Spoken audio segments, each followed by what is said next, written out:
দেখেন, জুলাই সনদ হলো রাষ্ট্র সংস্কারের সনদ। অর্থাৎ এই যে ১৬ বছরে হাসিনা সংবিধান বলেন, বিভিন্ন প্রতিষ্ঠান বলেন, যেভাবে ধ্বংস করেছে, এই প্রতিষ্ঠানগুলো বা রাষ্ট্রকে মেরামত করার জন্য আমাদের যে প্রস্তাবনা, সেটা নিয়ে আলোচনা ইতিমধ্যে জাতীয় ঐক্যমত্য কমিশন করেছে এবং তার প্রেক্ষিতে যতগুলো গৃহীত হয়েছে এবং কোথাও কোথাও নোট অফ ডিসেন্ট আছে, এই একটি প্রস্তাবনা তারা রেডি করছে। সরকারের পক্ষ থেকে যেটি বলা হয়েছিল যে তারা ৮ আগস্ট অর্থাৎ আগামীকালের মধ্যেই এই জুলাই সনদ তারা দিতে চায়। এখন আসলে ঐক্যমত যদি না হয় সেক্ষেত্রে কি করবে আমি জানি না। তবে আমি মনে করি যতটুকু বিষয়ে আসলে আমরা সবাই মিলে একমতে আসতে পেরেছি, এর ভিত্তিতে জুলাই সনদ দেওয়া উচিত। আর যতটুকু আসলে আমরা একমতে আসতে পারবো না, সেটা নিয়ে আমাদেরকে জনগণের কাছে যেতে হবে, জনগণকে বলতে হবে আমাকে তুমি যদি ক্ষমতায় নিয়ে যাও আমি এই বিষয়গুলো সংস্কার করব বা রাষ্ট্রের এই পরিবর্তন আনব।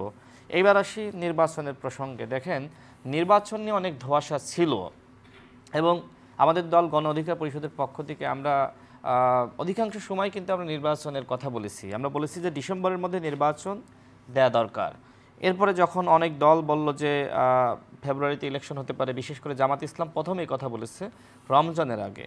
তো যাই হোক, সরকার হয়তো জামাতকে প্রাধান্য দিয়েই তারা ফেব্রুয়ারিতে ইলেকশন করার ব্যাপারে ইতিবাচক মনোভাব পোষণ করেছিল, যদিও আসলে সেটা তারা প্রকাশ্যে আনেনি।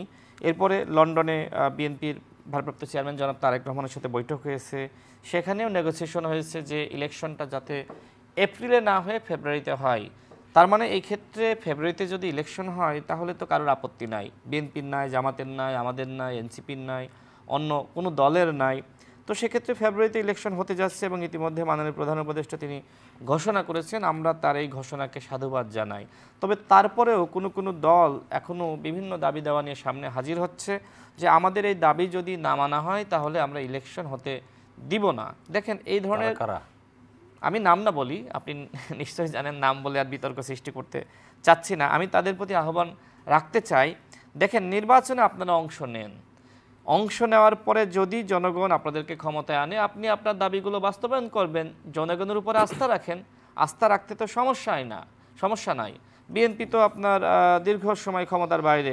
আপনারা যদি কেউ মনে করেন যে বিএনপি ক্ষমতায় আসতেছে, বিএনপিকে আটকানোর জন্য এই দাবি সামনে আনতে হবে, সেটা আসলে দুঃখজনক। বরং আপনি তো ক্ষমতায় যেতে পারেন। আপনারা তো সামাজিক যোগাযোগ মাধ্যমে আমরা দেখছি যে সবথেকে অজনপ্রিয় দল হলো বিএনপি, সত্যি কিনা, সামাজিক যোগাযোগ মাধ্যমে। তাহলে বিএনপিকে আটকানোর জন্য এত এত দাবি সামনে আনার কি দরকার? বরং নির্বাচনে গিয়ে বিএনপিকে হারিয়ে দেন, আপনার দাবিগুলো তাহলে তো বাস্তবায়িত হয়ে যায়।